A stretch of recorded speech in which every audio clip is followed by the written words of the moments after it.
ଜୁଲାଇ 27ରୁ ଶନି ମୀନ ରାଶିରେ ବକ୍ରି ହେବେ। ଏହା କିଛି ରାଶି ପାଇଁ ଶୁଭ ହେବ, ଯେପରିକି ବୃଷ, ମିଥୁନ, ବିଛା ଓ କୁମ୍ଭ। ଜ୍ୟୋତିଷ ଶାସ୍ତ୍ରରେ ସବୁଠୁ ଧୀମା ଚାଲୁଥିବା ଗ୍ରହ ଓ ନ୍ୟାୟର ଦେବତା ଭାବେ ଶନିଦେବଙ୍କୁ ପରିଗଣିତ କରାଯାଇଥାଏ। ବର୍ତ୍ତମାନ ସମୟରେ ଗ୍ରହରାଜ ଶନିଦେବ ମୀନ ରାଶିରେ ବିରାଜମାନ କରିଛନ୍ତି। ଚଳିତ ବର୍ଷ ଶନିଦେବ ଚାଲିଲେ ଏକ ବଡ଼ ପରିବର୍ତ୍ତନ ହେବାକୁ ଯାଉଛି, କାରଣ ଶନିଦେବ ମୀନ ରାଶିରେ ଓଲଟା ଚାଲିଲ ଆରମ୍ଭ ଅର୍ଥାତ୍ ବକ୍ରି ହେବାକୁ ଯାଉଛନ୍ତି, ଯାହା ଆସନ୍ତା 27 ଜୁଲାଇରେ ଆରମ୍ଭ ହେବ। ସାଧାରଣତଃ ଶନିଦେବ ଏହି ପଛୁଆ ଚାଲିକୁ ଅତ୍ୟନ୍ତ କଷ୍ଟକାରୀ ଭାବେ ପରିଗଣିତ କରାଯାଇଥାଏ। ତଥାପି ଜ୍ୟୋତିଷ ଗଣନା ଅନୁସାରେ ମୀନ ରାଶିରେ ଶନିଙ୍କ ଓଲଟା ଚାଲି ସମସ୍ତ ରାଶି ପାଇଁ ଖରାପ ହେବ ନାହିଁ। ଏହି ସମୟ ମଧ୍ୟରେ ଗ୍ରହର ବିଶେଷ ସ୍ଥିତି ଯୋଗୁଁ କିଛି ଭାଗ୍ୟଶାଳୀ ରାଶି କ୍ୟାରିୟର, ବ୍ୟବସାୟ ଏବଂ ଆର୍ଥିକ କ୍ଷେତ୍ରରେ ଭଲ ସଫଳତା ପାଇବେ। ତେବେ ଆସନ୍ତୁ ଜାଣିବା ଶନିଙ୍କ ଏହି ବছର ଚାଲି ଦ୍ୱାରା କେଉଁ ରାଶି ପ୍ରଭାବିତ ହେବେ। ଶନିଙ୍କ ଓଲଟା ଚାଲି ବୃଷ ରାଶିର ଜାତକ ବ୍ୟକ୍ତିଙ୍କ ପାଇଁ ଆଶୀର୍ବାଦ ସାବ୍ୟସ୍ତ ହେବ।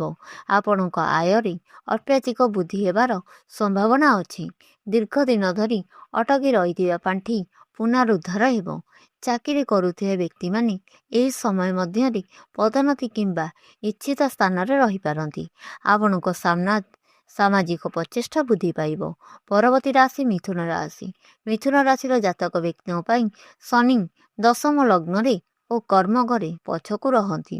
ଯଦି ଆପଣ ଏକ ନୂତନ ବ୍ୟବସାୟ ଆରମ୍ଭ କରିବାକୁ ଚିନ୍ତା କରୁଛନ୍ତି, ତେବେ ଏହା ଆପଣଙ୍କ ପାଇଁ ଏକ ଉପଯୁକ୍ତ ସମୟ ରହିବ। ପୁରୁଣା ନିବେଶରୁ ମଧ୍ୟ ଯଥେଷ୍ଟ ଲାଭ ଆଶା କରାଯାଏ। ଏହି ସମୟରେ ଆପଣ ପ୍ରତ୍ୟେକ ସମ୍ବନ୍ଧୀୟ ଗୁରୁତ୍ୱପୂର୍ଣ୍ଣ ଲାଭ ଅନୁଭବ କରିପାରନ୍ତି। ପାରିବାରିକ ବିବାଦର ସମାଧାନ ହେବ। ପରବର୍ତ୍ତୀ ରାଶି ବିଛା ରାଶି। ବିଛା ରାଶିର ଲୋକଙ୍କ ପାଇଁ ଶନିଙ୍କ ଏହି ଓଲଟା ଚାଲି ମାନସିକ ଚାପରୁ ମୁକ୍ତି ଆଣିବ। ମାସ କିମ୍ବା ବର୍ଷ ଧରି ପଡ଼ି ରହିଥିବା କାର୍ଯ୍ୟଗୁଡ଼ିକ ଏବେ ଶୀଘ୍ର ସମାପ୍ତ ହେବା ଆରମ୍ଭ ହେବ। ଯେଉଁମାନେ ବିଦେଶ ଭ୍ରମଣ କିମ୍ବା ବିଦେଶ କମ୍ପାନୀ ସହିତ କାମ କରିବା ସ୍ୱପ୍ନ ଦେଖୁଛନ୍ତି, ସେମାନେ କିଛି ଭଲ ଖବର ପାଇପାରନ୍ତି। ବୈବାହିକ ପ୍ରସ୍ତାବ ଫାଇନାଲ ହୋଇପାରେ। ଶନିଦେବ ନିଜେ କୁମ୍ଭ ରାଶିର ଶାସକ ଗ୍ରହ ହୋଇଥିବାରୁ ମୀନ ରାଶିରେ ଏହାର ଓଲଟା ଚାଲି ଆପଣଙ୍କ ଧନକୁ ପ୍ରଭାବିତ କରିବ। ଏହି ସମୟ ମଧ୍ୟରେ ଆପଣଙ୍କ ସୁବିଧା ଏବଂ ବିଳାସ ବୃଦ୍ଧି ପାଇବ ଏବଂ ଆପଣଙ୍କ ଟଙ୍କା ସଞ୍ଚୟ କରିବାରେ ସଫଳ ହେବେ।